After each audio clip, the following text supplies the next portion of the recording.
Hello बच्चों, कैसे हैं आप सभी। उम्मीद करता हूँ बहुत बढ़िया होंगे। ये पर्टिकुलर वीडियो जो है देखा जाए तो नॉलेज के पर्पज़ से बहुत अच्छा वीडियो है। लास्ट वाला वीडियो जो मैंने बनाया था वो भी बहुत अच्छा वीडियो था। अगर आप उस वीडियो को पूरा देखेंगे तो आपको बहुत अच्छी चीज़ों के बारे में पता चलेगा बच्चों, है ना। प्रति न्यूक्लियन बंधन ऊर्जा एक बहुत अच्छा पॉइंट है बच्चों नॉलेज के लिए। इसी तरीके से आज जो हम डिस्कस करने वाले हैं रेडियो एक्टिवता और रदरफोर्ड और सॉडी का नियम, ये भी बहुत इंपॉर्टेंट पॉइंट है। लेकिन आपकी किस्मत समझ लीजिए कि एग्ज़ाम के अंदर आरबीएससी वालों के लिए नहीं आएगा, बिहार बोर्ड और यूपी बोर्ड में आ सकता है। एनसीईआरटी के बच्चों के लिए मैं कह सकता हूं कि देख लीजिएगा एक बार, क्योंकि क्वेश्चन एनसीईआरटी कभी देखता ही नहीं है कहाँ से दे रहा है। टॉपिक तो हटाए ना, क्वेश्चन का तो उनके ऊपर कोई भरोसा ही नहीं है। तो सीबीएसई वालों के तो कुछ भी आ सकता है। ऑलराइट, मैं हूं प्रशांत माहेश्वरी। आधे से ज़्यादा जनों को मेरा नाम नहीं पता, तो मैं हूं Prashant Maheshwari. Fun with physics YouTube channel पर आज हम रेडियो एक्टिवता को डिस्कस करने वाले हैं बच्चों। रेडियो एक्टिवता है क्या? ये क्या वर्ड आपने पहली बार सुना है? नहीं बच्चों, मेरे हिसाब से आपने ये पहली बार नहीं सुना होगा। क्यों नहीं सुना होगा आपको बताता हूँ। देखिए, आपने कभी हिरोशिमा और नागासाकी का नाम सुना होगा। इनके ऊपर परमाणु बम गिराए गए थे 16 अगस्त और 19 अगस्त, जो भी डेट है, जो भी ठीक है। तो उन तारीखों में जब इनके ऊपर परमाणु बम गिराए गए तो लगभग ये शहर तो नष्ट हुए ही हुए, लेकिन इस बम का जो प्रभाव है वो आगे आने वाले कई सालों तक दिखाई दिया। कहते हैं कि आज भी वो प्रभाव जो है कम सही लेकिन दिखाई देता है। वहाँ पे जो बच्चे पैदा हुए उस समय के बाद में, ठीक है, उन बच्चों के अंदर इन रेडियो एक्टिव तत्वों के कारण, सॉरी मैंने टॉपिक नहीं लिखा है, रेडियो एक्टिव तत्वों के कारण, उनकी हानिकारक विकिरणों के कारण उनकी बॉडी जो है विकृत हुई। बहुत सारे बच्चे विकलांग पैदा हुए, किसी का सिर कैसा जा रहा है, किसी का जो भी वॉटएवर, बहुत गंदा सीन है। लेकिन वो ठीक है, वो क्यों है? तो हम बोलते हैं जब रेडियो एक्टिव तत्व जो है कार्य करता है, ठीक, तो उससे निकलने वाली हानिकारक विकिरणें हैं, वो ये नहीं देखती कि वो किससे गुजर रही हैं। वो उस चीज़ को नष्ट करने की या उसे क्षति पहुंचाने की पूरी कोशिश करती हैं। ठीक है, ये अदृश्य किरणें होती हैं और हमारे शरीर को विकृत करने में सक्षम होती हैं।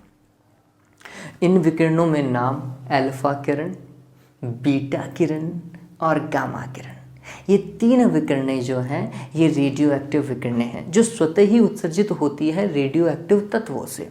रेडियो एक्टिव तत्व कौन से? जो इन विकिरणों को उत्सर्जित करें स्वयं ही। आपको कोई अलग से फोर्स लगाने की आवश्यकता नहीं है कि आपने बाह्य बल लगाया और इन्होंने विकिरणों का उत्सर्जन किया। नहीं, ये तत्वों की तरह नहीं है। जैसे आप परमाणु पढ़ते हो, परमाणु के ऊपर आपने ताप दिया तो उनसे इलेक्ट्रॉन निकले, ऐसा होता है। लेकिन यहाँ पर ऐसा नहीं है तो ये भी परमाणु, यूरेनियम परमाणु ही तो था, ठीक है तो ये भी परमाणु ही, लेकिन इनका ये जो रेडियो एक्टिवता वाला गुण है ये ताप पे निर्भर नहीं करता कि टेम्परेचर बढ़ाने पर या टेम्परेचर घटाने पर या दाब को बढ़ाने पर या दाब को घटाने पर इनसे उत्सर्जित होने वाले विकिरणों की संख्या घट जाए या बढ़ जाए।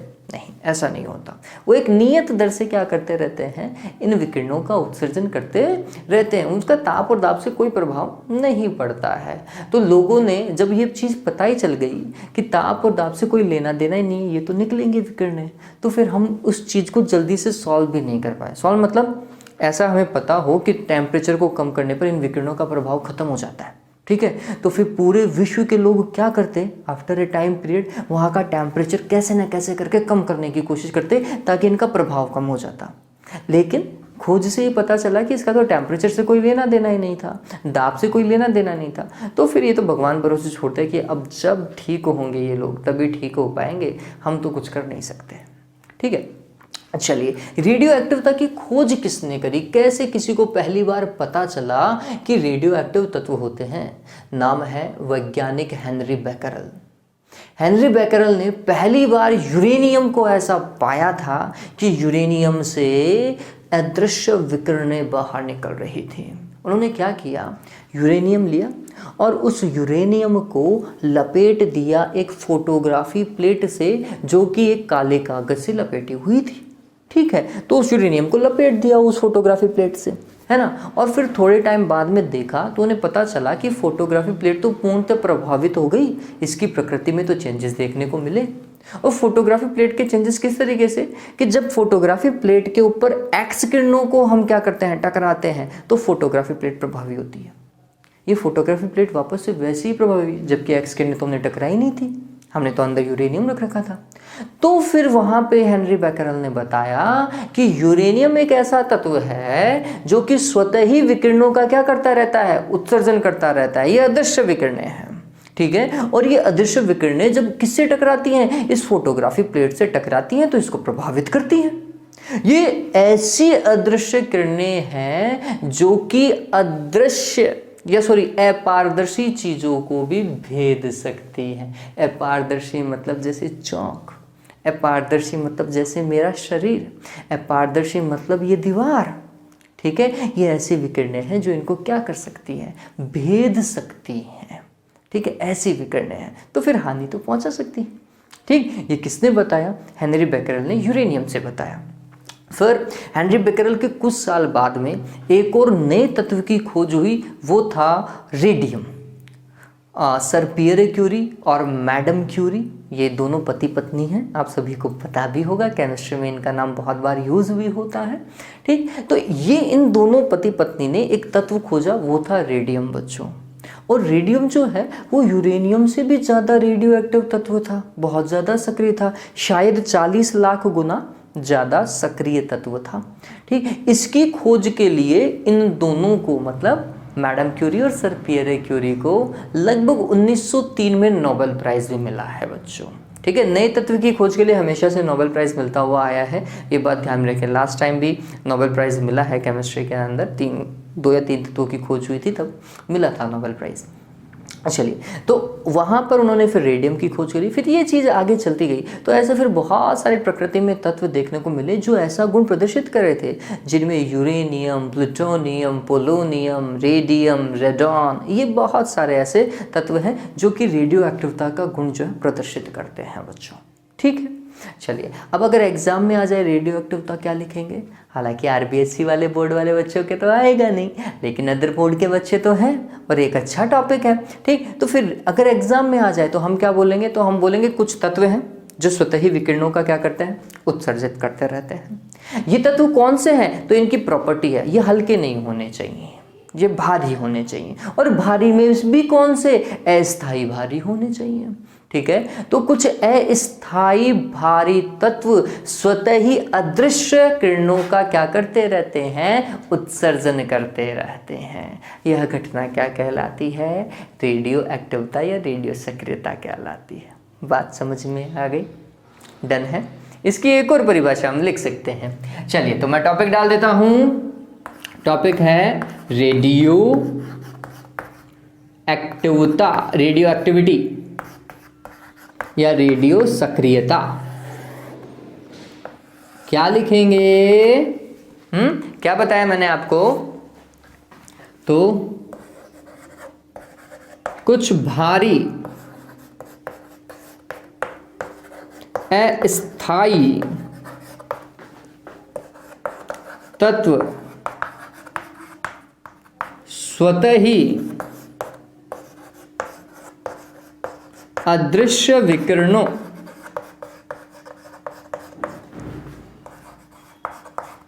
को उत्सर्जित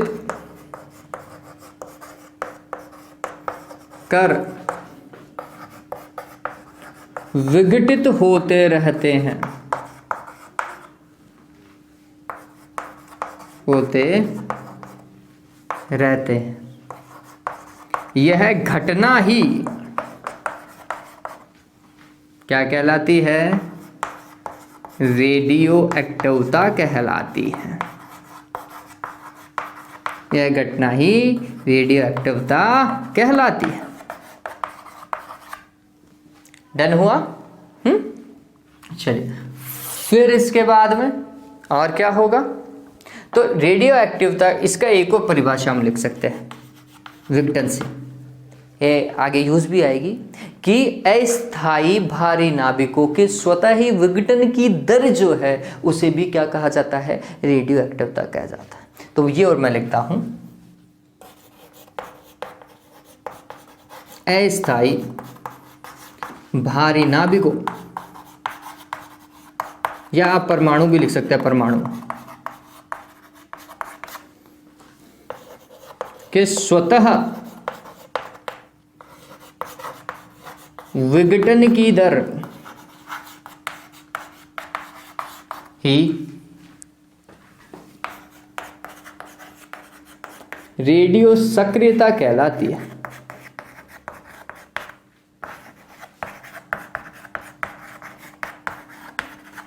ठीक है, और रेडियो सक्रियता R, ठीक। और ये किसके बराबर तुमने बोलते हैं, परमाणुओं या फिर नाभिकों के विघटन की दर dN/dt। इसके साथ में यहाँ माइनस और लग जाना चाहिए। ये माइनस क्यों लगता है इसका कारण बताता हूँ बच्चों। देखिए, जब इस चीज को समझा गया तो उन्होंने ये देखा कि लेट सपोज करो किसी समय सक्रिय नाभिकों की संख्या, लेट सपोज करो यूरेनियम लेते हैं अपन, तो किसी समय यूरेनियम जो टोटल परमाणु थे वो 1000 थे। ठीक है, फिर हमने देखा कि एक निश्चित समय बाद ये 1000 यूरेनियम परमाणु जो हैं वो घट करके सीधे हो जाते हैं 500, घट करके सीधे 500। कितने समय पश्चात, तो आंसर है लेट सपोज कीजिए टी समय के पश्चात। ठीक है, और ये टी मैं एग्जाम्पल के मान लेता हूं 1 दिन, हालांकि लाखों साल लग जाते हैं शायद यूरेनियम के लिए, लेकिन अपन एक एग्जाम्पल ले रहे हैं कि 1 दिन बाद में 1000 से सीधे कितने हो जाते हैं, 500 हो जाते हैं। ठीक है, फिर वापस से ये 500 से हो जाते हैं 250, और उतने ही समय मतलब अगर 1000 से 500 होने में 1 दिन लगा रहे हैं तो 500 से 250 होने में भी इन्होंने कितना दिन लगाया, 1 दिन लगाया। फिर 250 से 125 होने में भी कितना दिन लगाया, 1 दिन लगाया। ठीक है, आप देखेंगे कि ये लगातार क्षयित होते जा रहे हैं, विघटित होते जा रहे हैं, और 1000 से कुछ समय पश्चात कितने बचे, 125 ही बचे, शेष 125 रहे। कितने विघटित हो गए, तो 1000 में से 125 को घटाओ, कितना 875 आएगा क्या। 875 विघटित तो हो गए और 125 ही शेष रहे जिनका विघटन होना भी बाकी था। हम देखते हैं कि जैसे जैसे समय बढ़ता जाता है सक्रिय नाभिकों की संख्या, ये क्या है, सक्रिय नाभिक जिनका विघटन हुआ नहीं, होने वाला था। ठीक है, सक्रिय नाभिकों की संख्या लगातार क्या होती गई, कम होती गई है। ये माइनस का निशान उसी के लिए बच्चों कि विघटन की दर के कारण समय के साथ में सक्रिय नाभिकों की संख्या क्या होती जाती है, कम होती जाती है। ठीक है ये बात, तो चलिए, तो इसलिए यहाँ पर माइनस आप लगा सकते हैं। अब ये भी पूछा जाता है कि रेडियो सक्रियता का मात्रक क्या है, तो गौर कीजिए बच्चों, dN/dt, ये तो नाभिक हो गए सक्रिय नाभिक, और ये समय हो गया। तो सक्रिय नाभिकों के विघटन की दर तो रेडियो एक्टिवता है, इसका मतलब विघटन प्रति सेकंड किसका मात्रक है, रेडियो एक्टिवता का मात्रक है। बात समझ में आई। ठीक, हम R को अगर मोड रूप में लिखें तो फिर ये क्या होगा, dN/dt हो जाएगा, है ना। चलिए, तो ये चीज हो गई क्या, रेडियो सक्रियता। इसका मात्रक है, एक तो मैंने बता दिया आपको, विघटन प्रति सेकंड, ये ऐसा ही मात्रक है। एक ऐसा ही मात्रक और है जो हम यूज करेंगे, वो ऐसा ही मात्रक क्या है, रेडियो एक्टिवता। बच्चों खोजा किसने था, हेनरी बेकेरेल ने खोजा था। हेनरी बेकेरेल के सम्मान में इसका SI मात्रक क्या है, बेकेरेल है। क्या है बच्चों, बेकेरेल, BQ के द्वारा प्रदर्शित किया जाता है। लिख देता हूं, रेडियो एक्टिवता की खोज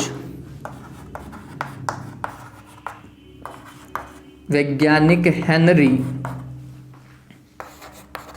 बेकेरेल ने की थी। अतः इसका SI मात्रक भी क्या है, बेकेरेल। किससे प्रदर्शित करेंगे, कैपिटल B और स्मॉल q है। ठीक है, और क्या हो सकता है, विघटन प्रति सेकंड। ये ध्यान में रखिएगा, 1 BQ 1 बेकेरेल बराबर क्या होगा, 1 विघटन प्रति सेकंड। ये ध्यान में रख लीजिएगा, साइड में लिख लीजिएगा। ठीक है, फिर एक और चीज स्टार लगा करके लिख लीजिएगा, रेडियम तत्व, है ना। रेडियम की खोज किसने की थी, मैरी क्यूरी, व पियरे क्यूरी, ये पति पत्नी थे। और इन दोनों पति पत्नी को क्या मिला? नोबेल प्राइज मिला खोज के लिए, नोबेल पुरस्कार। कब मिला? शायद 1903 था वो, ठीक है, ये चेक करना पड़ेगा, लेकिन 1903 में शायद मिला था उन्हें, ठीक है। तो ये दिमाग में रख लोगे कि मैरी क्यूरी और पियरे क्यूरी को नोबेल प्राइज मिला था रेडियम की खोज के लिए, तो ये हो गया। अब हमें ये एक्टिवता की परिभाषा देने के बाद में हम रेडियो एक्टिव तत्व को भी बोलेंगे कि वे तत्व, प्रकृति में वे तत्व जो रेडियो एक्टिवता का गुण दर्शाते हैं। लिख लीजिएगा, ठीक है, मेरे साथ में उतारा होगा, उतारा। चलो एक बार के लिए इसको उतारो, फिर बताता हूँ मैं। एक बार के लिए वापस से चेक कर लेते हैं कि ऑडियो आ रहा है नहीं आ रहा है। इससे पहले वाला वीडियो तो बिना ऑडियो के रह गया था। ओके, हाँ, तो ये लिख लिया। तो अब आपको क्या लिखना है? लिखें कि वे तत्व जो रेडियो एक्टिवता का गुण प्रदर्शित करते हैं, जो रेडियो एक्टिवता का गुण प्रदर्शित करते हैं, रेडियो एक्टिव तत्व कहलाते हैं। रेडियो एक्टिव तत्व कहलाते हैं। जैसे uranium, radium, plutonium, radon, polonium. जैसे uranium, plutonium, radium, polonium, radon, ठीक है, जैसे भी अरेंज करके आप लिख लीजिएगा। तथा रेडियो एक्टिव तत्वों से उत्सर्जित होने वाली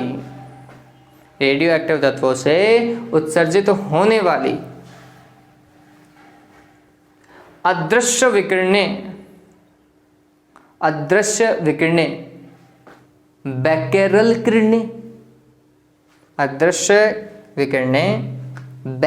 किरणें अथवा रेडियो एक्टिव विकिरणें कहलाती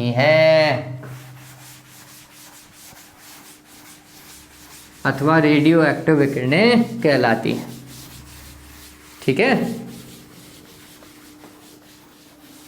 चलिए, तो ये था बेसिक पार्ट किसका? रेडियो एक्टिवता का। अब ये विकिरणें कौन सी हैं? अल्फा, बीटा और गामा विकिरणें, जो हम डिस्कस करेंगे इस चैप्टर में, आगे डिस्कस करेंगे इस चीज को भी। लेकिन आज सबसे ज्यादा इंपॉर्टेंट पॉइंट जिसकी मैं बात कर रहा था, रदरफोर्ड और सोडी का नियम, वो हम डिस्कस करेंगे। लिख लीजिए भाई, टॉपिक डाल लीजिए, रदरफोर्ड सोडी का नियम। बच्चों, ये जो सोडी हैं वो तारक मेहता वाले सोडी नहीं है, पता चले आप वो मान ले भाई, है ना, वो नहीं है ये। इस नियम को अलग अलग और तरीके से लिख दिया जाता है एग्जाम के अंदर पूछते टाइम कि रेडियो एक्टिव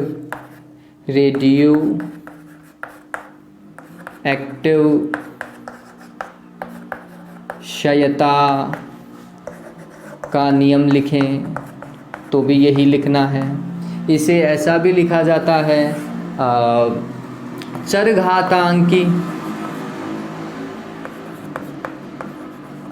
चरघातांकी क्षयता का नियम,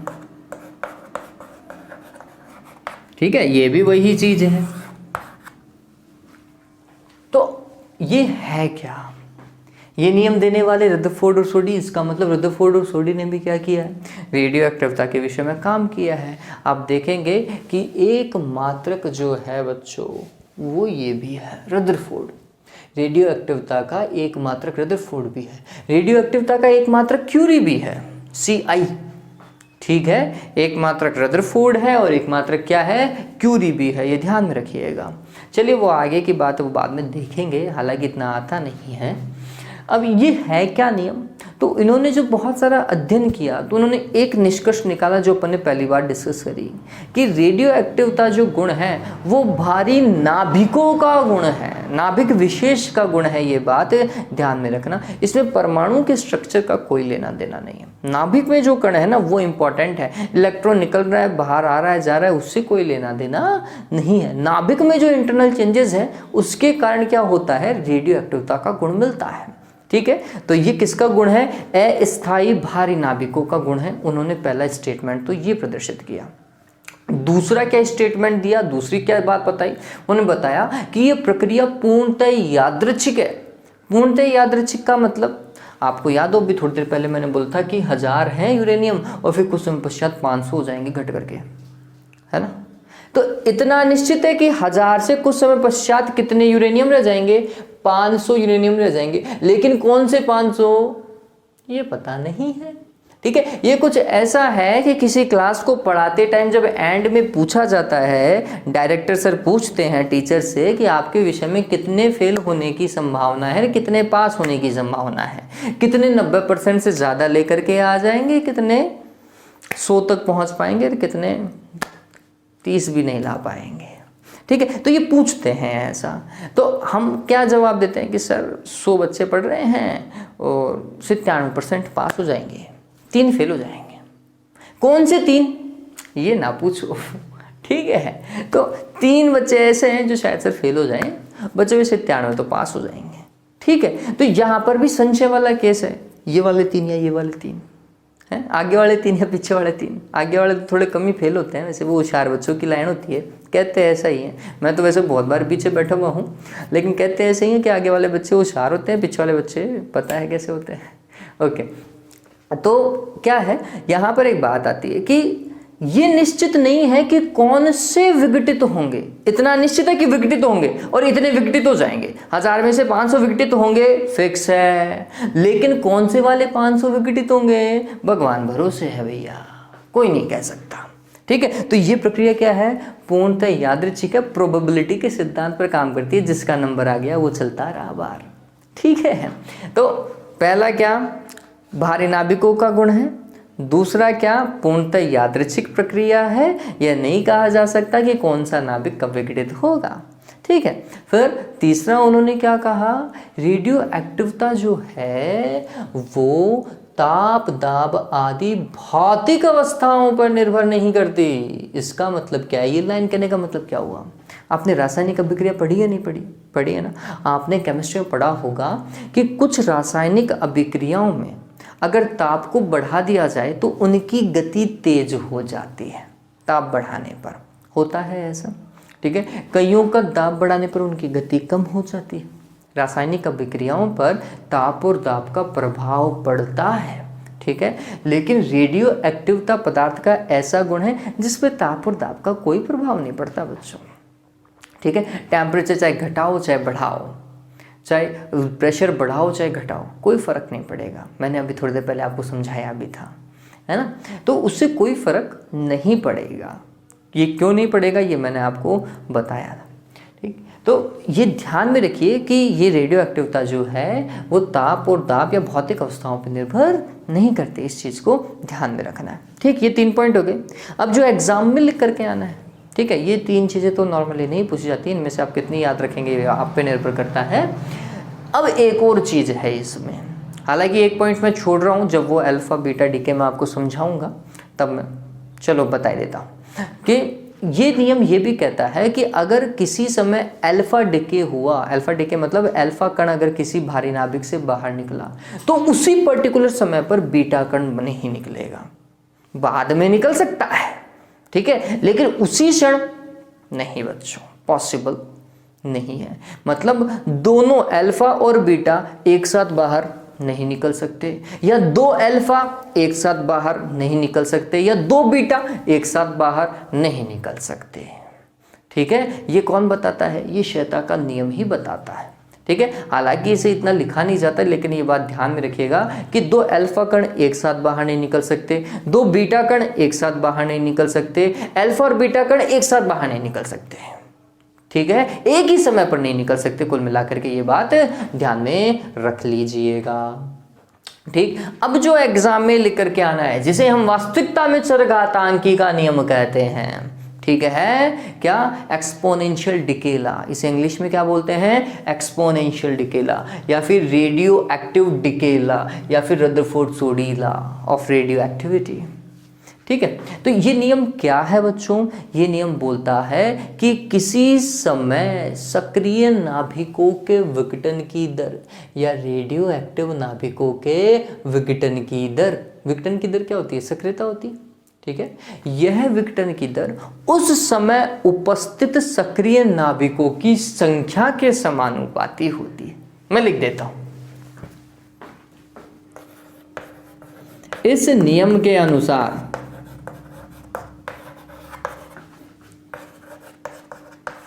इस नियम के अनुसार किसी समय रेडियो एक्टिव नाभिकों के विघटन की दर उस समय या फिर उस क्षण उपस्थित सक्रिय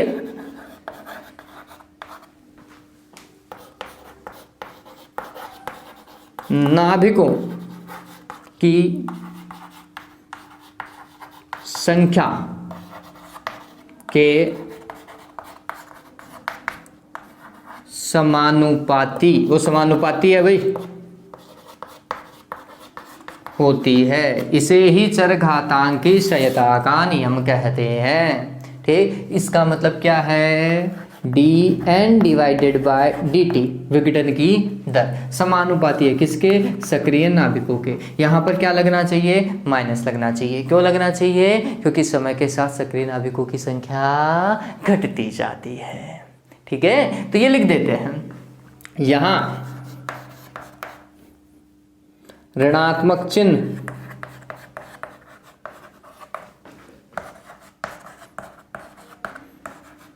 यह दर्शाता है कि सक्रिय नाभिकों की संख्या समय के साथ घटती जाती है। इसका मतलब विघटित नाभिकों की संख्या बढ़ती जाती है। ठीक है, चलिए ये हो चुका इतना। अब ये तो नियम की बात आ गई। यहां पर ये और लिख लीजिएगा, ये सारी चीजें चलो डिफाइन ही कर देते हैं। तथा स्मॉल n क्या है, किसी समय t पर उपस्थित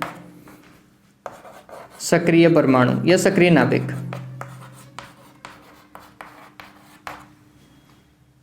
डन।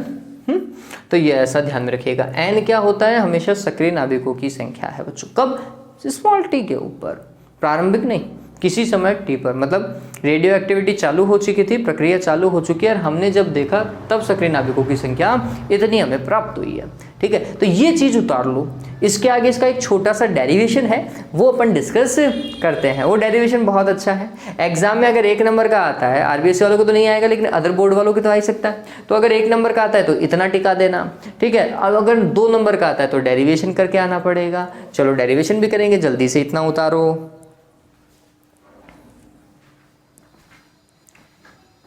और राजस्थान बोर्ड वाले बच्चों को मैं सिर्फ इतना कहूँगा, बच्चों अगर आगे चीज़ को अच्छे से समझना चाहते हो ना तो रेडियो एक्टिवता पढ़ो ही पढ़ो, क्योंकि नाभिकीय विखंडन, नाभिकीय संलयन ये आपको अच्छे से समझ में आएंगे जब आप रेडियो एक्टिवता को समझ पाएंगे।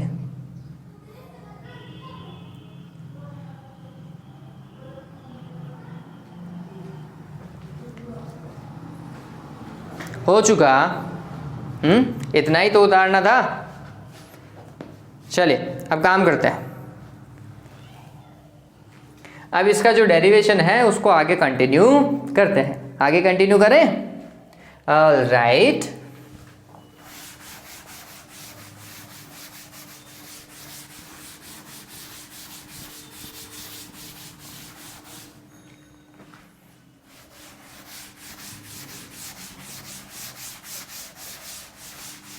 कुछ बच्चों के सवाल वाकई में बहुत बढ़िया होते हैं। उन्हें पढ़ कर के ऐसा लगता है कि हाँ, बच्चा किताब के अलावा खुद का दिमाग यूज़ कर रहा है। कुछ बच्चे ऐसा करते हैं कि किताब पढ़ते हैं और फिर उनके दिमाग में कुछ क्वेश्चन आते हैं। कुछ बच्चों के दिमाग में ऑटोमेटिकली क्वेश्चन जनरेट होते हैं टॉपिक को पढ़ते ही। ठीक है, वो दिमाग ऐसा दिमाग है बच्चे जो बहुत कम में मिल पाता है, जिसने टॉपिक को पढ़ा अपने आप ही डेवलप हो रहे हैं क्वेश्चंस। ठीक है, कुछ बच्चे तो सवाल पढ़ करके उनको कन्फ्यूज़न होता है। कुछ बच्चों के कन्फ्यूज़न पहले से आता है, टॉपिक को पढ़ते ही कन्फ्यूज़न आना चालू हो जाता है कि यार ये टॉपिक में ऐसा क्या चीज़ है, ये अलग से ऐसा मेरे को लग नहीं रहा कि ऐसा होना चाहिए। ऐसा दिमाग बहुत कम देखने को मिलता है। और जब मैं कमेंट बॉक्स के अंदर क्वेश्चन पढ़ता हूँ कई बार, मेरे को बहुत अच्छा लगता है ऐसे सवालों को देख करके जिसमें लगता है कि हाँ, यहाँ बच्चे ने खुद का दिमाग लगाया, ये किसी किताब का कट कॉपी पेस्ट सवाल नहीं है। बहुत अच्छा लगता है। एक मैंने सवाल डाला था कम्युनिटी टैब के अंदर, अगर आपने देखा हो तो, नहीं देखा है तो प्लीज़ उस सवाल को देख लीजिए। मैंने ये सवाल दिया था कि किसे और अधिक विभाजित नहीं किया जा सकता। ऑप्शन डाले थे वहाँ पर परमाणु, धन आयन, नाभिक और फोटोन। ठीक है, देखते हैं किसका सही निकलता है बच्चों। जो शुरुआती रुझान दिखा मेरे को वो परमाणु का दिखा। चलो मैं आंसर डिस्कस करता हूँ बच्चों। परमाणु तो विघटित हुआ ना, परमाणु में तो 3 भाग हमने बता दिए। इलेक्ट्रॉन आसानी से बाहर निकाले जा सकते हैं, और प्रोटॉन और न्यूट्रॉन को ज़्यादा ऊर्जा देंगे तो उनको भी बाहर निकाल देंगे, ज़्यादा ऊर्जा देनी पड़ेगी बस। ठीक है, तो विघटित किया जा सकता है। नाभिक में कौन? प्रोटॉन और न्यूट्रॉन। ज़्यादा ऊर्जा दोगे प्रोटॉन और न्यूट्रॉन को अलग कर देंगे। ठीक, धन आयन क्या? सोडियम का धन आयन क्या? Na+। उसमें भी इलेक्ट्रॉन, प्रोटॉन और न्यूट्रॉन तो होंगे, तीनों को अलग अलग कर सकते हैं हम भाई, ऊर्जा देने की बात है। ठीक है, फोटोन एक द्रव्यमान रहित, आवेश रहित कण है भैया। जो द्रव्यमान ही नहीं रख रहा हो, आवेश ही नहीं रख रहा हो, ऐसा बोलते हैं हम। अरे बोलते हैं ना सामान्य अवस्था के अंदर, यही तो बोलते हैं। बहुत सारे बच्चे ये बोलते हैं सर फोटोन का द्रव्यमान बताएं। एक आध क्वेश्चन मेरे पास में भी आया है, तो मैंने उनको बताया बच्चों स्थिर अवस्था में तो आप द्रव्यमान कैलकुलेट ही नहीं कर सकते हो आप इसका। हाँ, गतिमान अवस्था में गतिक द्रव्यमान जरूर देखा जाता है। ठीक है, तो हम उस स्थिति की बात कर रहे हैं। तो फोटोन को विभाजित नहीं किया जा सकता। वो क्या है, जैसे इलेक्ट्रॉन है ना, मूलभूत कण, इतना ट्रांसफर तो होगा ही होगा। ठीक है, ऐसे ही फोटोन भी क्या है बच्चों, क्वांटाइज्ड है, क्वांटीकृत है, ऊर्जा का न्यूनतम से न्यूनतम रूप है। इससे कम ऊर्जा का ट्रांसफर पॉसिबल नहीं है। इससे ज़्यादा ऊर्जा का ट्रांसफर आप कर सकते हो इसके मल्टीपल में, 1 फोटोन, 10 फोटोन, 20 फोटोन, लेकिन आधा फोटोन नाम से कोई चीज़ ही नहीं होती। ठीक है, इसे आप विभाजित नहीं कर सकते। तो फिर किसे विभाजित नहीं किया जा सकता? आंसर पता चल गया होगा आपको। ठीक है, ऑलराइट, चलिए हाँ, टॉपिक ओके, चरघातांकी क्षयता का नियम, इसे डिस्कस ओके हाँ, डेरिवेशन करना था अपन को। तो हमारे पास में ये नियम क्या आया, तो हमने बोला माइनस का dn डिवाइडेड बाय dt समानुपाती है किसी के n के। तो जब समानुपातिक चिन्ह को हटाएंगे तो एक नियतांक लगेगा। यहाँ वो नियतांक लैम्डा है, dn/dt बराबर, और यहाँ पर एक नियतांक आएगा लैम्डा, और ये n ऐसा कैसा। ये लैम्डा क्या है तो हम लिखते हैं क्षयांक। यहाँ लैम्डा क्या है बच्चों? क्षयांक है, क्षयांक, डिके कांस्टेंट, या फिर इसे हम विघटन गुणांक भी बोलते हैं, विघटन गुणांक, disintegration constant, decay constant. Alright, तो ये हो गया। अब हमें सॉल्व करना है, एक n का फॉर्मूला बनाना है, सक्रिय नाभिकों की संख्या का एक फॉर्मूला बनाना है। ठीक है, तो n क्या आएगा, तो हमने देखो कुछ ऐसा लिखा, माइनस का dn बराबर क्या हो जाएगा, ये मल्टीप्लाई हो जाएगा, लैम्डा एन और ये यहाँ पर क्या आ गया डी टी। एन वाले पदों को एक साइड कर लो, तो डी एन यहाँ पर था, एक एन इधर है, उठा करके इस तरफ लेकर के आओ, ठीक है, और माइनस को दूसरी तरफ ले जाओ, तो ये कुछ ऐसा हो जाएगा, d n divided by n is equals to minus का लैम्डा, माइनस इधर लेकर चले गए, एन नीचे आ ही चुका है, बच गया क्या डी टी, बचेगा नहीं बचेगा, बच गया। ऑल राइट, अब सॉल्व करते हैं। तो हमने क्या करना है, समाकलन करना है, तो हमने लिखा दोनों तरफ समाकलन करने पर, दोनों तरफ समाकलन करने पर। ठीक, अब ये समाकलन में क्राइटेरिया थोड़ा सा ध्यान में रखिएगा। समाकलन में हम क्या करके चल रहे हैं, देखो दो तरीके से समाकलन कर सकते हैं। मैं जो जनरली फॉर्मेट यूज करता हूं, मैं निश्चित समाकलन के ऊपर जा रहा हूं। मैं बोल रहा हूं जब समय t बराबर 0 था, समय t बराबर 0 मतलब रेडियो एक्टिविटी चालू हुई नहीं है, वो प्रक्रिया अभी चालू हुई नहीं है। उस समय सक्रिय परमाणुओं की संख्या अधिकतम थी, जितने सारे के सारे सक्रिय थे, कोई विघटित हुआ ही नहीं था। ठीक, तो हमने बोला एन नॉट, सक्रिय परमाणुओं की संख्या उस समय कितनी है, एन नॉट, कोई भी विघटित नहीं हुआ, सारे के सारे सक्रिय हैं। फिर जैसे ही स्मॉल टी बराबर टी हुआ, मतलब टी समय पश्चात हुआ, उस समय सक्रिय परमाणुओं की संख्या एन बराबर क्या रह गई, एन। हमने ये तो बोलता कि टी समय पर सक्रिय परमाणुओं की संख्या क्या है, एन है, ये बात ध्यान रखना। तो आपको ये चीज जरूर ध्यान में रखनी है, t बराबर 0 पर n बराबर क्या है, n नॉट है, इस चीज को ध्यान में रखिएगा। ठीक है, ये समाकलन का हमने दायरा फिक्स किया। तो मैं यहाँ पर समाकलन कर रहा हूँ, तो समाकलन किया, ओके, दो पार्ट में डिवाइड कर देता हूँ। पहले इस तरफ देखेंगे, तो समाकलन dn divided by n is equals to minus lambda dt, और इस पे भी समाकलन, ये माइनस पहले बाहर निकाल लिया मैंने। अब क्या हुआ, देखो मैं यहाँ पर t बराबर 0 से काम करना चाहता हूँ, t बराबर 0, तो t बराबर 0 पे नाभिकों की संख्या कितनी थी, तो यहाँ पर n नॉट, उसी के सापेक्ष में लिखोगे आप। बच्चे कंफ्यूज होते हैं कहाँ n नॉट लिखूँ कहाँ n लिखूँ, ठीक है। और जब t बराबर t हुआ तो फिर नाभिकों की संख्या यहाँ पर n आ जाएगी, ठीक है। इस तरीके से काम करेंगे। फिर ये वाला फॉर्मूला आपको पता होना चाहिए, क्या भाई, 1/x dx, पता है क्या होता है, log बेस e, और यहाँ पर क्या x, log x लिखते हो नहीं लिखते हो, प्लस c और लगा दो, निश्चित समाकलन के लिए c लगता है, ठीक है। यहाँ पे तो अपन निश्चित समाकलन कर रहे हैं। चलिए, तो यहाँ पर देखो dx की जगह तो dn और x की जगह आ रहा है n, तो फिर मैं x को हटा करके क्या लिखूंगा, n लिखूंगा, ठीक है। तो ये क्या हो जाएगा, log base e n plus c, तो लगाएंगे नहीं, क्यों, क्योंकि निश्चित समाकलन है ये। तो हमारा फॉर्मेट क्या होगा, log बेस ई एन, इसका समाकलन कर दिया, ठीक है। और ये ऐसा कहाँ से लेकर कहाँ तक, एन नॉट से लेकर एन तक, ठीक। फिर लैम्डा नियतांक है, बाहर निकालो, तो ये माइनस का लैम्डा, समाकलन सिर्फ और सिर्फ किसका, dt का, कहाँ से लेकर कहाँ तक, 0 से लेकर t तक। चलिए, इसमें तो अपर लिमिट माइनस क्या करना पड़ेगा, लोअर लिमिट करेंगे। तो इस तरफ देखिएगा, इस तरफ आ रहा हूँ, तो अपर लिमिट n की जगह n ही रखना है, तो ये होगा log बेस ई n, e को मत भूल जाना भाई, ठीक है। फिर बराबर, सॉरी बराबर क्या, minus upper limit minus lower limit, n की जगह क्या रखोगे, n नॉट रखोगे, तो ये log base E n not, ठीक है। बराबर में क्या, देखिए माइनस का लैम्डा बाहर आ गया था, है ना, और dt का समाकलन करोगे तो क्या आएगा, t आएगा। फिर वही upper limit minus lower limit वाला कॉन्सेप्ट लगाएंगे यहाँ पर भी। पहले तो ये काम करें, समाकलन करने के पश्चात समाकलन का निशान नहीं चलाते बच्चों। चलिए देखें अब आगे, ये लोग में एक फॉर्मूला है, log m minus log n, minus आता है तो बटे में चल जाता है क्या, log m अपॉन n, होता है ऐसा।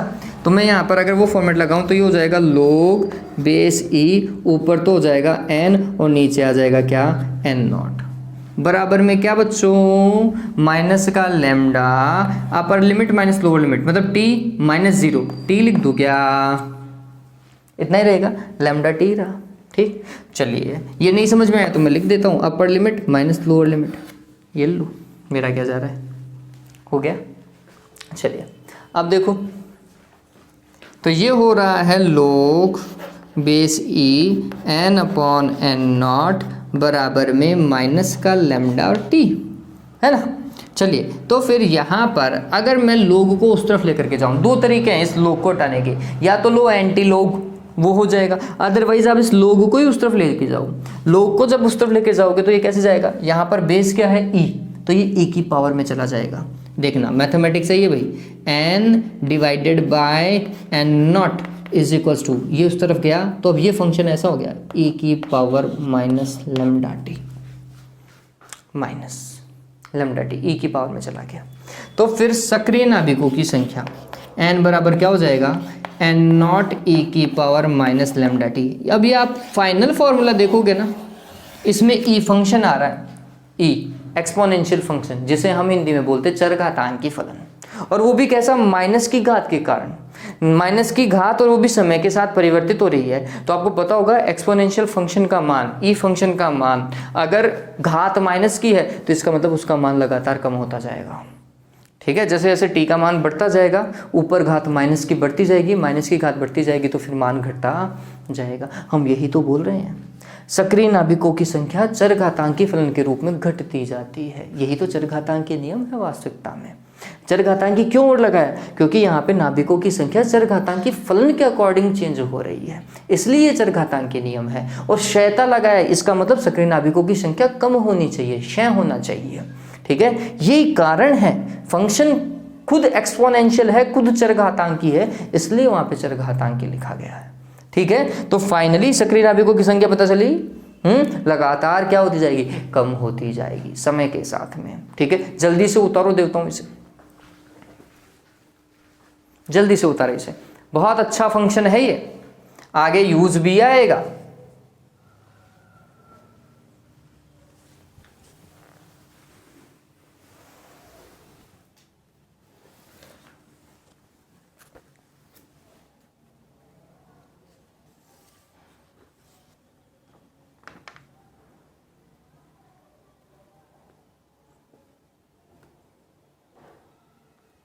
बच्चों सिंपल फंक्शन है, अच्छा फंक्शन है, फॉर्मूला बहुत बढ़िया है, याद रखना ही पड़ेगा, आगे उपयोग में लिया जाएगा। तो फॉर्मूले को याद कर लीजिए, n बराबर n not e to the power minus lambda T.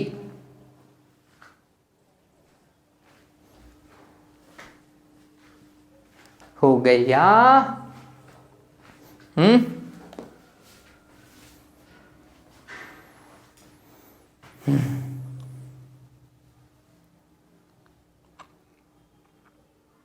जल्दी से उतारे इसे।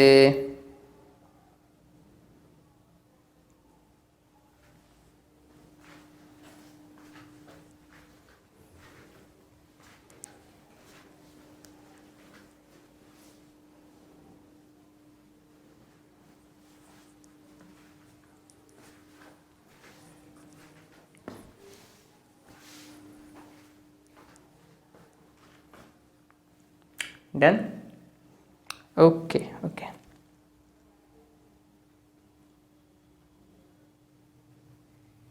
एक अच्छा सवाल था बच्चों जो हटा दिया आरबीएससी बोर्ड वालों ने, बहुत गलत किया।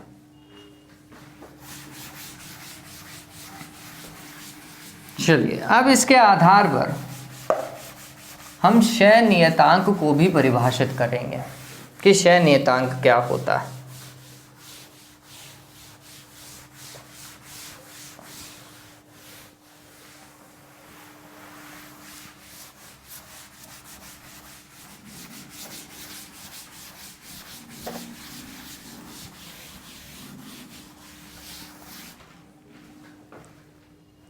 विघटन गुणांक या विघटन नियतांक,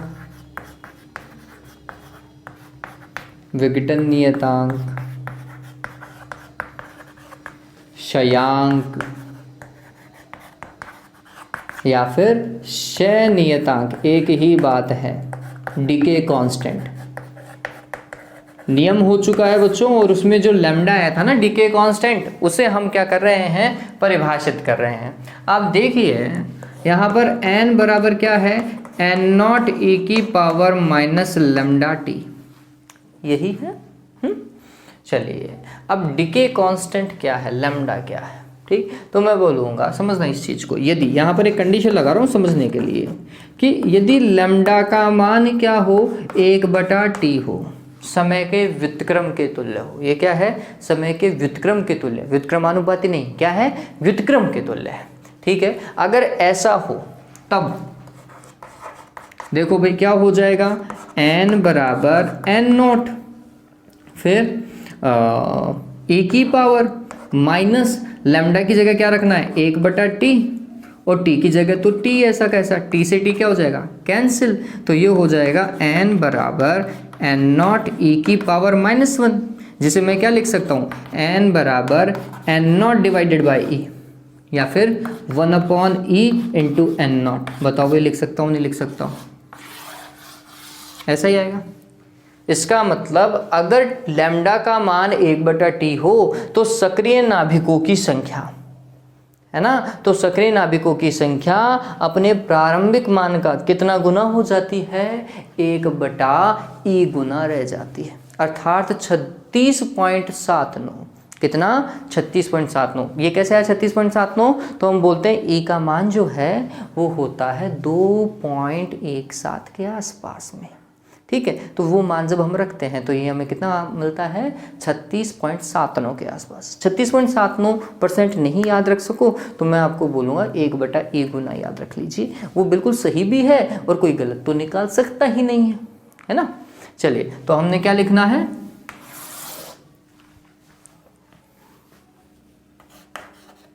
क्षय नियतांक उस समय के व्युत्क्रम के तुल्य होता है,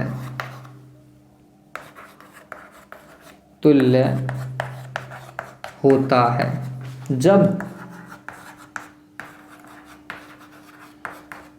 सक्रिय नाभिकों की संख्या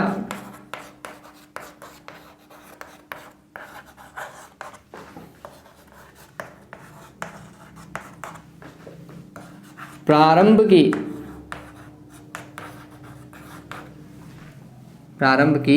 1/e गुनी रह जाती है या हो जाती है, ठीक है। चलिए इसका मात्रक क्या आएगा, ऐसा ही मात्रक। तो आप देखेंगे lambda is equals to 1/t के फॉर्मेट लिख रहे हैं, समय नीचे आ रहा है, प्रति सेकंड। इसका मात्रक क्या है, प्रति सेकंड है,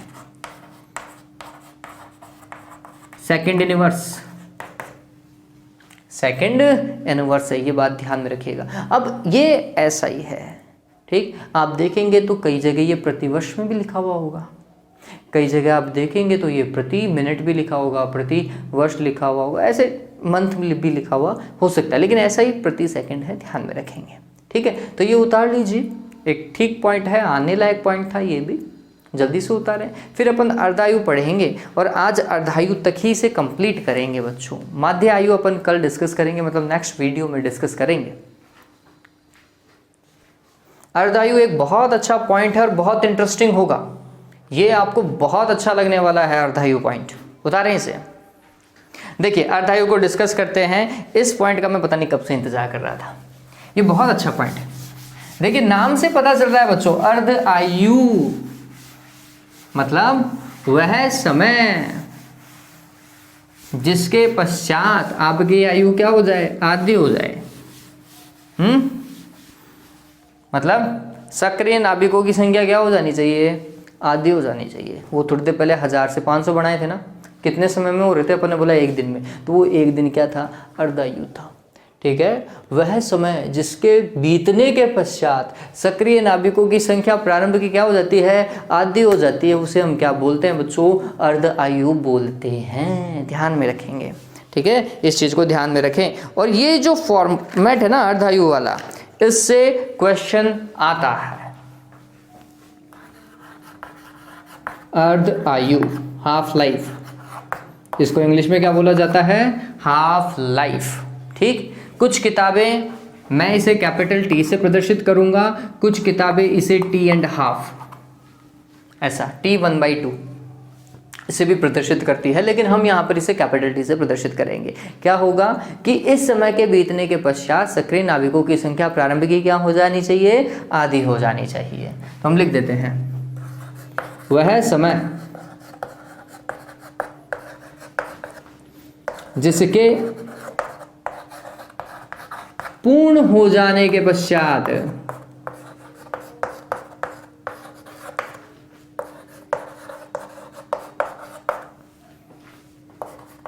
सक्रिय नाभिकों की संख्या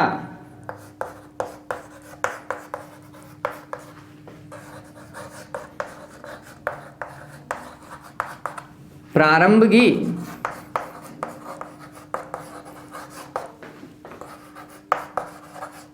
आधी रह जाती है, क्या कहलाता है?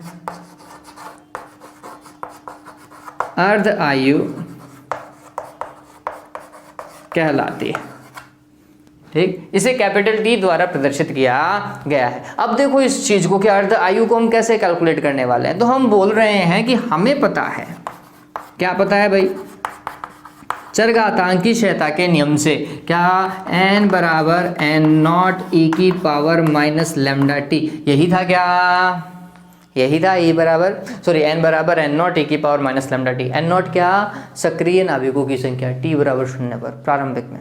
ठीक है, प्रारंभिक सक्रिय नाभिकों की संख्या है। अब हम बोल रहे हैं कि यदि अर्धायु का कॉन्सेप्ट ले रहे हैं कि अगर अर्धायु हो, मतलब टी का मान अर्धायु के बराबर है, तो सक्रिय नाभिकों की संख्या प्रारंभ की आधी हो जानी चाहिए। तो उस समय पर सक्रिय नाभिकों की संख्या, टी समय पर सक्रिय नाभिकों की संख्या क्या होनी चाहिए? प्रारंभ की आधी होनी चाहिए। प्रारंभ कितना? n0 का आधा हो जानी चाहिए। ये कंडीशन है किसकी? अर्धायु की, कि अर्धायु के बाद में सक्रिय नाभिकों की संख्या प्रारंभ की आधी हो जानी चाहिए। तब अतः अगर मैं ये लगा दूं तो क्या बैठेगा? देखो n की जगह क्या लिखेंगे? n0/2। वहां पर देखो n0 e की पावर माइनस लैम्डा टी। ठीक है, n0 से n0 कैंसिल, ये क्या आ रहा है? 1/2 बराबर क्या? e की पावर माइनस लैम्डा टी। चलिए नीचे लेकर के जाओ, माइनस का था ना, ये हो जाएगा e की पावर प्लस का लैम्डा टी हो जाएगा। वर्ष गुणा कर दो तो क्या होगा? e की power lambda t is equals to क्या? 2। इसको हटाओ तो e को इधर लेके जाओगे तो लोग में जाएगा, तो लैम्डा टी, सॉरी एक गलती कर रहा हूं, बताओ क्या? स्मॉल टी की जगह कैपिटल टी तो रखा ही नहीं।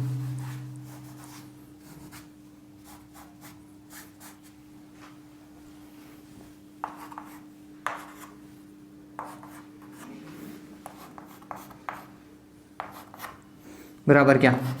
log base e2। ठीक है ये बात। चलिए तो अर्धायु बराबर क्या हो जाएगा? कैपिटल T बराबर log base e2 divided by lambda. बताओ भाई, मान बताओ। T का फॉर्मूला ये आया, log base e2 divided by lambda. इस log 2 का मान बताएं कितना होता है? कितना? 0.693 डिवाइडेड बाय लैम्डा। कंफ्यूज हुए क्या? मैथमेटिक्स वाले बच्चे जरूर कंफ्यूज हुए होंगे कि सर log 2 का मान तो हमने नहीं पढ़ा कभी ज़िंदगी में, ये होता है, आप गलत लिखा रहे हो। नहीं बच्चों, मैं गलत नहीं लिखा रहा हूँ। आपने जो log पढ़ा है ना 11th में, या फिर जो हम यूज़ करते हैं, वो log बेस 10 है। वो क्या है? log बेस 10 है। और log बेस 10 में अगर 2 का मान निकालते तो वो होता है 0.3010। ये ध्यान में रखिएगा। कितना होता है? 0.3010 होता है ना। तो ये किसका है? log बेस 10 का मान है। यहाँ पर बेस क्या है? e है, तो e में चेंज होता है भाई। ठीक है, e में चेंज होता है। ये कैसे चेंज करते हैं? तो हम बोलते हैं 2.303 से इसे क्या कर लीजिए? मल्टीप्लाई। 2.303 log base 10 2। ठीक है, तो जब आप ये करेंगे तो आपको ये मान मिलेगा। 2.303 से इसको मल्टीप्लाई कीजिएगा, आपको ये मान मिलेगा। ठीक है, तो ये मैंने बिल्कुल सही लिखा है और यही याद रखना है भाई। ठीक है, कि आप पहला तो ये ध्यान में रखिए, एग्जाम में 1 नंबर का सवाल ये आता था पहले कि अर्ध आयु और शयांक के मध्य क्या संबंध है, ये जो सामने लिखा हुआ है। ठीक है, ये संबंध है, अर्ध आयु और शयांक के मध्य संबंध को सिद्ध कीजिए, सिद्ध कीजिए तो फिर पूरी डेरिवेशन। ठीक है, ये बात जब सिद्ध करने वाली बात आए तो पूरी डेरिवेशन होगी, अदरवाइज संबंध लिखिए तो 1 नंबर का सवाल था, उसमें तो आपको इतना ही लिखना है। बात समझ में आई क्या? 0.693 डिवाइडेड बाय लैम्डा, बहुत इजी है। ठीक है, जल्दी से उतारो, अब ये और इंटरेस्टिंग होने वाला है। अभी तो आपको जो समझ में आया है ना, उसके बहुत अच्छे पार्ट के ऊपर जाएंगे बच्चों। वीडियो थोड़ा सा बड़ा हो सकता है, लेकिन अब तो अपन बहुत इंटरेस्टिंग पॉइंट के ऊपर आए हैं। जल्दी से उतारें इसे, मैं मिटा रहा हूं यहां से बच्चों।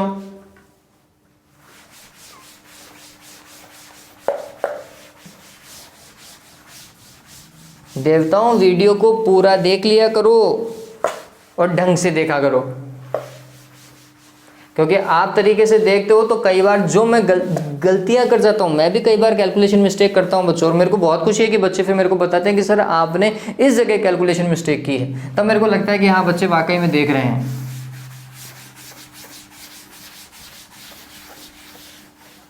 हाँ भाई, देखिए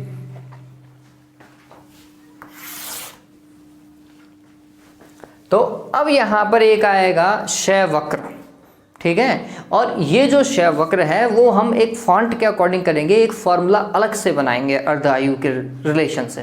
ठीक, हमें क्या पता चला है वो समझिए। हमने बोला, समझना इस चीज को, समय यहाँ पर स्टार लगा करके या नोट लगा करके लिख लीजिएगा। हम एक फॉर्मूला बना रहे हैं जिससे न्यूमेरिकल होते हैं इस चैप्टर के, कि जब समय t बराबर 0 था, मतलब किसी तरीके की रेडियो एक्टिविटी चालू नहीं हुई थी, तब सक्रिय नाभिकों की संख्या,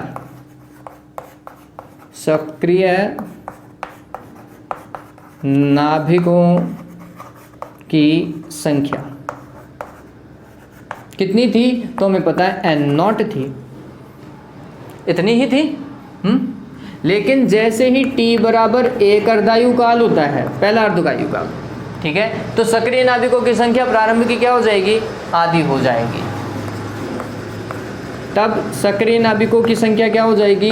n0 की आधी, यही होगी। फिर जैसे ही दूसरा अर्धायु काल बीतता है तो फिर सक्रिय नाभिकों की संख्या इसकी भी आधी, इसकी नहीं, उसकी तो हो चुकी आधी, अब ये जो ऊपर दिख रहा है इसकी भी आधी।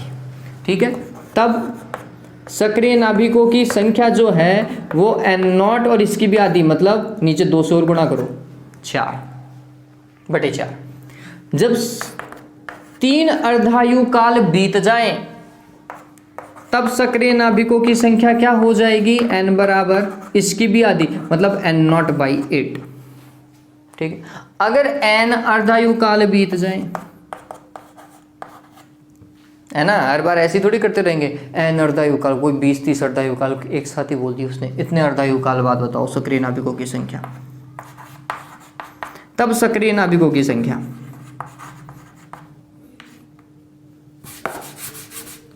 सक्रिय नाभिकों की संख्या तो यही थी n, है ना।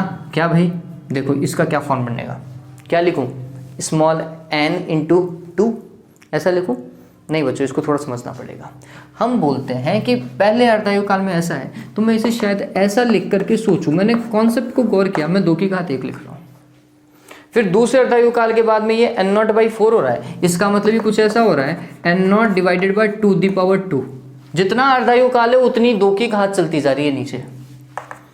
तीसरे अर्धायु काल के बाद में 2 की घात कितना? 3। फिर चौथे में आएगा 2 की घात 4, n वाले में आएगा n0 डिवाइडेड बाय 2n। ध्यान में रखिएगा, n बराबर क्या होता है? n0 divided by 2n। इस फॉर्मेट से हम बहुत सारे सवाल करेंगे, तो ये दोनों चीजें याद रखिएगा। जब समय t बराबर nt हो तब n बराबर कितना होता है? इतना होता है। ये दोनों ही फॉर्मूले यूज होंगे, जहां कैपिटल T अर्धायु काल, स्मॉल t अर्धायु कालों की संख्या और t कुल समय। ठीक है, ये बात ध्यान में रखिएगा। और n0 क्या है? प्रारंभिक सक्रिय नाभिकों की संख्या है। ठीक है ये बात। डन हुआ। चलिए अब इस फॉर्मेट के ऊपर सवाल क्या आता है कि कितने अर्ध आयु काल पश्चात, समझना सवाल, कितने अर्ध आयु पश्चात सक्रिय नाभिकों की संख्या प्रारंभ की 25% रह जाएगी। प्रारंभ की 25% रह जाएगी। कितने समय पश्चात, कितने अर्ध आयु काल पश्चात, मतलब स्मॉल n का मान पूछा जा रहा है और बोल रहा है कि सक्रिय नाभिकों की संख्या प्रारंभ की 25% रह जानी चाहिए। 25% को ऐसा लिख सकता हूं क्या? लिख सकते हैं। चलिए, तो ये क्या होगा? 25 चौके 100, इसका मतलब n0 डिवाइडेड बाय 4n, और n को हम क्या लिखते हैं? n0 divided by 2 the power n लिखते हैं, बराबर क्या? n0 divided by 4। हमने बोला तुलना करने पर 2 दी पावर n बराबर 4, इसका मतलब 2 की घात 2। तुलना किया तो n का मान कितना आया? 2। तो हम बोलेंगे 2 अर्ध आयु काल पश्चात सक्रिय नाभिकों की संख्या 25% रह जाएगी प्रारंभ की। छोटा सा सवाल था, कॉन्सेप्ट कौन सा लगा? वो वाला। ठीक है, ये बात है ना। तो इस तरीके के सवाल, ये तो एक बेसिक सा सवाल बताया मैंने, ऐसे बहुत अच्छे अच्छे सवाल आएंगे, ये तो बहुत छोटा सा सवाल था। ठीक है, चलिए, तो वो समझ में आया। तो ये ध्यान में रखना। अब विघटित नाभिकों की संख्या कितनी होगी? तो अगर 25% शेष रहे तो 75% विघटित हुए, इसका मतलब आपने 100 में से घटाया। 100 में से मतलब कुल में से घटा दिया, यही तो हुआ। ठीक, तो हमने बोलना है कि ये तो हुई सक्रिय नाभिकों की संख्या, और इसी समय विघटित नाभिकों की संख्या कितनी होगी? विघटित नाभिकों की संख्या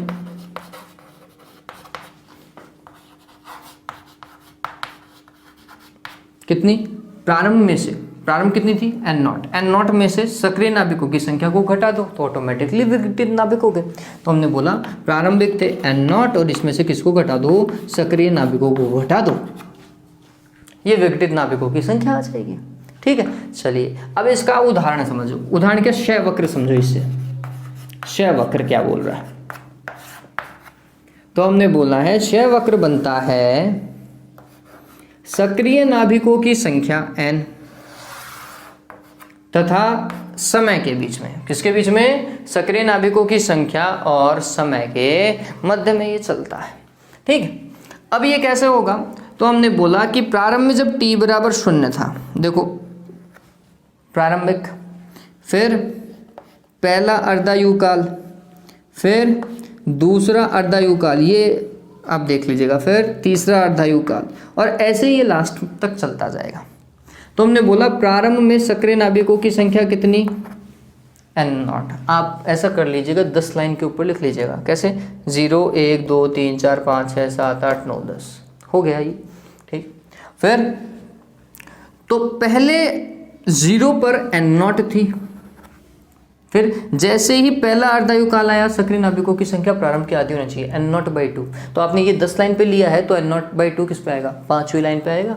तो मैंने बोला मेरे को अंदाजा ही देखना पड़ेगा, आप 5वीं लाइन पे बना सकते हैं n0/2। फिर हमें क्या चाहिए? दूसरे अर्धायु काल के लिए हमें n0/4 भी चाहिए, 5वीं लाइन का 2.5 लाइन पे आएगा, तो ये हो जाएगा n0/4। अब 8 से लेंगे तो और ईजी हो जाएगा, 8 4 2 और फिर n0/8 करोगे तो 1 होगा, नहीं होगा? है ना। तो हमने बोला कि पहला पॉइंट तो यहाँ पर जब t बराबर 0 था, जब t बराबर t था तो n0/2 हो जाएगा, ये